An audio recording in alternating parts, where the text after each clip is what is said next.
হচ্ছে শুভ দোলযাত্রা। অনেকদিন পর আমি রান্নাঘরে তোমাদের সামনে আসলাম, কারণ মেয়ের পরীক্ষার জন্য আমি আসতে পারিনি এবং সেরকম রান্নাবান্না আমি খুব হালকা পাতলা করেছি, তাই তোমাদের সঙ্গে শেয়ার করতে পারিনি। তাও আজকে দোল পূর্ণিমার উপলক্ষে, এখন মেয়ের পরীক্ষা শেষ, আমি আসলাম। এখানে আমি ময়দা মেখে রেখেছি।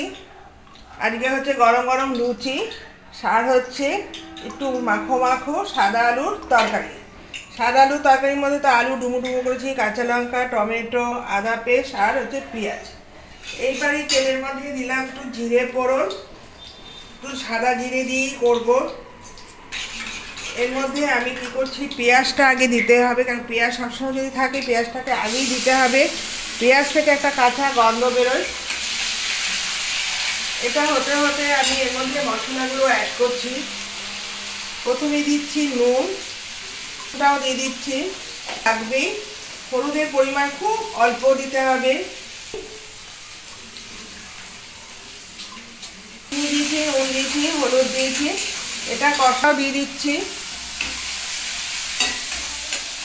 দুদিন ব্যাপী জল দেয়, যেহেতু আমাদের বাড়ির কাছে একটা হচ্ছে বাঙালি আর রাস্তা, মানে সেখানে হিন্দুস্থানীয় দোল জানো পরের দিন হয়, সেই উপলক্ষে আমাদের দুদিন জল দেয়। আজকে হচ্ছে বাঙালিদের দোল, আর 15 তারিখ হচ্ছে হিন্দুস্থানি, মানে আমরা অবাঙালি বলি, মানে হিন্দুস্থানি বললে ওরা রেগে যাবেন, মানে হিন্দুস্থানি কি কোনো মানুষ নয়। তাই এখানে হচ্ছে আজকে হচ্ছে বাঙালিদের, কালকে হচ্ছে অবাঙালি। অবাঙালিরা ওরা হোলির পরের দিন ওদের রং হয়, তোমরা নিশ্চয়ই জানো। তার জন্য দুদিন জল দিয়েছে। দুদিন আমি মনের মতন কাজ করতে পারবো, এই কারণ জল ছাড়া তো আমাদের ঘরে কোনো কাজ নেই। আর টমেটোর পেস্টটাও দিয়ে দিচ্ছি,